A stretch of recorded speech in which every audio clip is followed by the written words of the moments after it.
समंदर से यूं ही नहीं निकलते मोती, उसके नीचे दफन हैं कई कहानियाँ। नमस्कार, मैं अजीत वाइब्स ऑफ इंडिया के खास शो अतीत के आईने में मैं आपको बताऊंगा गुजरात की सियासत के वो अनकहे अनसुने किस्से जिनसे गुजरात बना है, जिनसे गुजरात की सियासत बनी है, जिनसे बदलाव आए हैं और जो आपको जानना जरूरी है, हमें बताना जरूरी है लोकतंत्र के लिए। गुजरात की यदि बात की जाए तो एक छोटी घटना कितना बड़ा आंदोलन खड़ा करती है, यह जानने के लिए महागुजरात आंदोलन को जानना आवश्यक है। बॉम्बे स्टेट के तत्कालीन चीफ मिनिस्टर बीजी खेर और उनके होम मिनिस्टर मोरारजी देसाई एक बार गुजरात के एक ज़िले जिसका नाम है डांग, वहाँ के दौरे पे आए थे। ये बात है 1949 की। वहाँ पहुंचकर बीजे खेर ने कहा कि डांग के आदिवासी मराठी बोलते हैं और इस भाषा का विकास होना चाहिए। उनका यह बयान गुजरातियों को ठगा हुआ महसूस कराया, जिसके बाद इंदुलाल याग्निक यानी इंदू चाचा, यानी वह शख्सियत जिसको आधुनिक गुजरात का जनक कहा जाता है, जो किसान आंदोलन के नेता थे, जो कहानीकार थे, जो उपन्यासकार थे, जो फिल्म मेकर थे, जी हाँ, जो फिल्म मेकर थे, उन इंदुलाल याग्निक ने इसकी जांच करने के लिए डांग का दौरा किया और गुजराती सभा ने सरकार को एक रिपोर्ट भेजी जिसमें कहा गया कि डांग गुजरात के ज़्यादा नज़दीक है। यहीं से अलगाव का दौर चालू हुआ। देश आज़ाद हो चुका था, संविधान नहीं बना था, बात 1949 की थी। समय का पहिया आगे घूमा। इलाहाबाद हाई कोर्ट के न्यायाधीश एस.के. धाय की अध्यक्षता में एक कमीशन गठित किया गया केंद्र सरकार की तरफ से। 10 जून 1948 को इस कमीशन ने अपनी रिपोर्ट दी कि भाषा के आधार पर राज्य का गठन नहीं किया जा सकता, इससे अलगाव बढ़ेगा। देश की अभी परिस्थिति ऐसी नहीं है, कम से कम 10 साल के लिए तो भाषा के आधार पर राज्य का गठन नहीं होना चाहिए। लेकिन धाय कमीशन की रिपोर्ट का देश भर में विरोध शुरू हो गया। गुजरात में नहीं हुआ, महाराष्ट्र में नहीं हुआ, संयुक्त महाराष्ट्र में भी नहीं हुआ, लेकिन विरोध हुआ देश के दूसरे हिस्सों में, खास तौर से दक्षिण भारत में। उसको शांत करने के लिए एक जेवीपी कमेटी बनी। जेवीपी कमेटी यानी जवाहरलाल नेहरू, सरदार वल्लभ भाई पटेल और सीता पट्टजमैया की समिति ने 1 अप्रैल 1949 को रिपोर्ट दी कि भाषा के आधार पर राज्य का गठन नहीं किया जा सकता। जी हाँ, इस कमेटी में सरदार पटेल भी थे और जवाहरलाल नेहरू भी थे। नेहरू प्रधानमंत्री के तौर पे थे, सरदार पटेल गृह मंत्री के तौर पर थे और सीता पट्टजमैया दक्षिण के प्रतिनिधि के तौर पे। रिपोर्ट के खिलाफ वापस आंदोलन चालू हो गया। समय हो गया था 1952 का। मद्रास में तमिल भाषियों ने अलग से आंध्र प्रदेश की गठन के मांग को आंदोलन शुरू कर दिया। आंदोलन तेज हुआ। पट्टू श्री रामालू उपवास पर बैठ गए। 1 दिन, 2 दिन, 5 दिन, 10 दिन, 15 दिन, 25 दिन, 40 दिन, 45 दिन उपवास चलता गया। दिल्ली ने उपवास को गंभीरता से नहीं लिया। आंदोलन हिंसक हो गया था। 56 दिन के उपवास के बाद पट्टू से जामालू की मौत हो गई। उसके बाद हिंसा शुरू हो गई। हिंसा ऐसी हुई कि आंध्र प्रदेश के गठन की सहमति बनी। केंद्र सरकार ने 1 अक्टूबर 1953 में भाषाई आधार पर आंध्र प्रदेश को अलग राज्य की मंजूरी दे दी। फिर क्या था, पिटारे में किसी ने हाथ डाल दिया था। हर राज्य ने भाषाई आधार पर अपने पृथक राज्य की मांग तेज कर दी। 1953 में फजल अली कमीशन का गठन हुआ। कमीशन ने 2 साल बाद अपनी रिपोर्ट केंद्र सरकार को सौंप दी। रिपोर्ट ऐसी थी कि भाषा के आधार पर राज्य का गठन नहीं होना चाहिए, प्रशासन के आधार पर राज्य का गठन हो, जिससे प्रशासन करना आसान हो।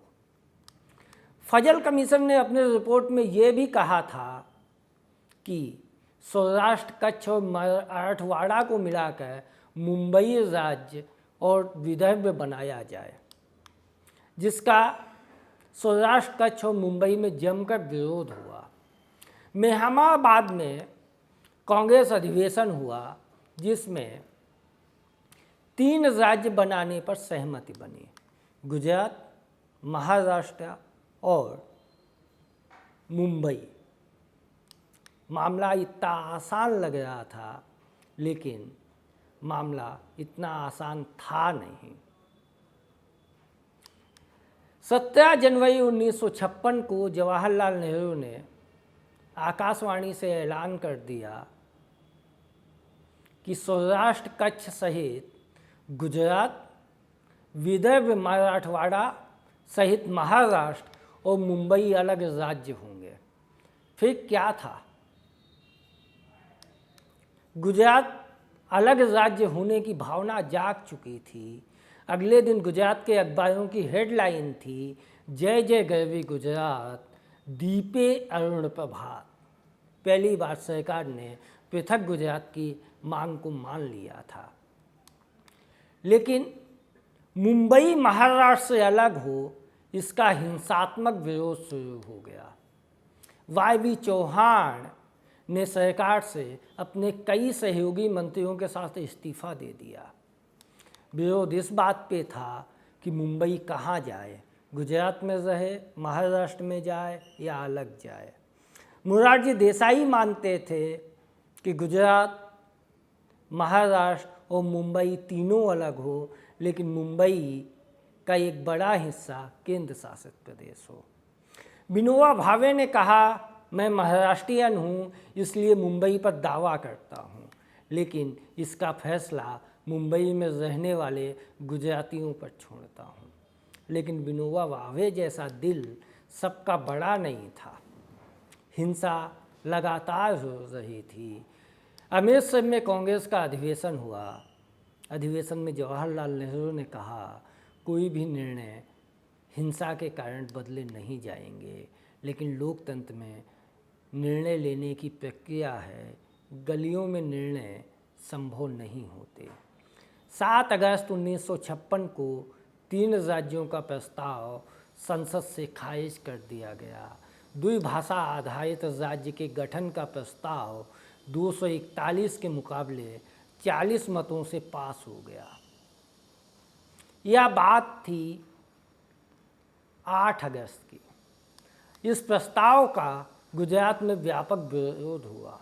गुजरात के आंदोलन का केंद्र लॉ कॉलेज, जिसने नवनिर्माण आंदोलन को जन्म दिया, उसी लॉ कॉलेज से महागुजरात आंदोलन का भी जन्म हुआ। छात्रों ने एक समिति का गठन किया, जिसकी अध्यक्षता सौंपी डॉक्टर आनंद सैतल को। मामला आगे बढ़ा।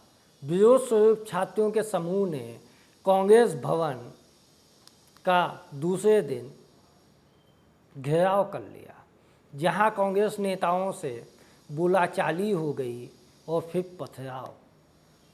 पहले से मौजूद पुलिस ने बिना किसी सूचना के अचानक दोपहर 2:10 पर अपने बंदूक की मुंह छात्रों की तरफ खोल दी।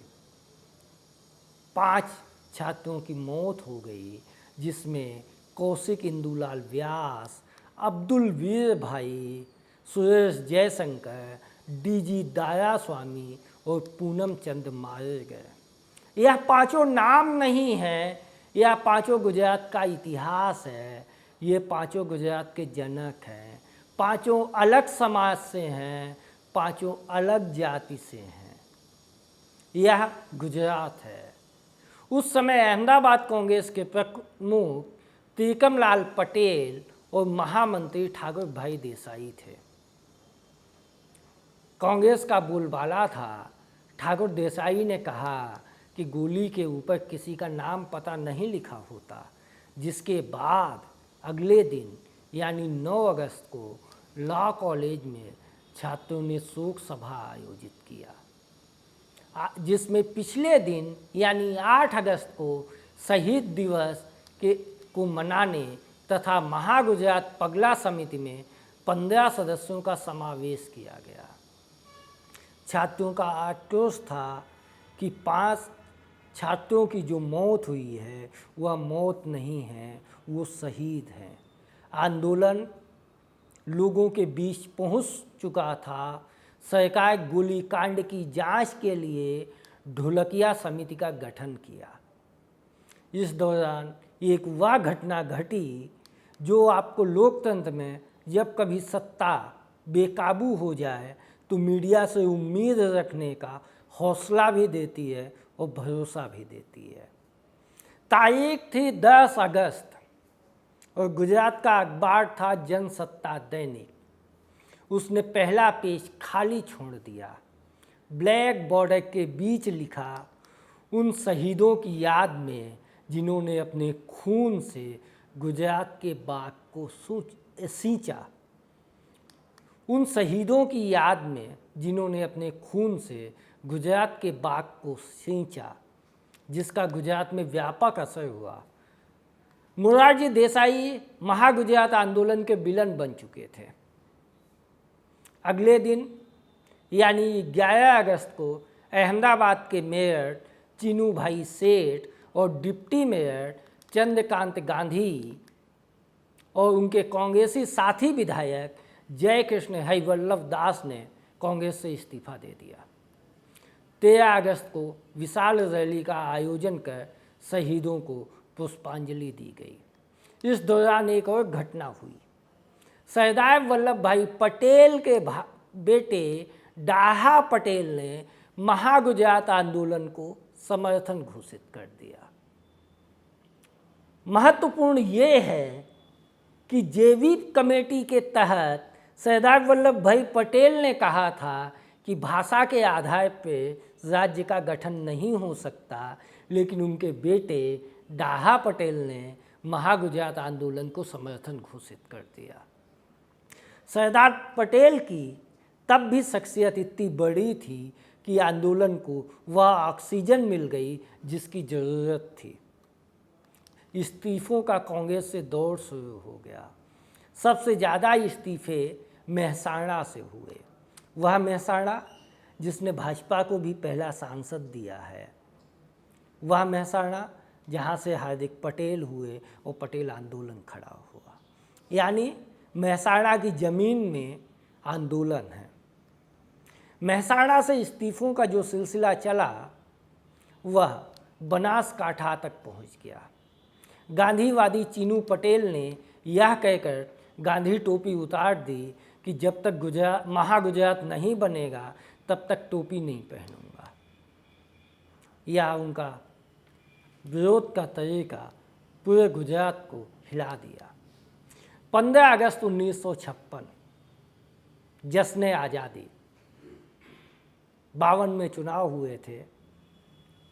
56 वह साल था जिसमें चुनाव की तैयारियां होनी थी, लेकिन छात्रों ने 15 अगस्त 1956 को जश्न आज़ादी की जगह शोक दिवस मनाया। शहीद हुए सुरेश भट्ट की माता सविताबेन भट्ट के हाथों ध्वजारोहण कराया गया। सविताबेन भट्ट ने झंडा लहराया।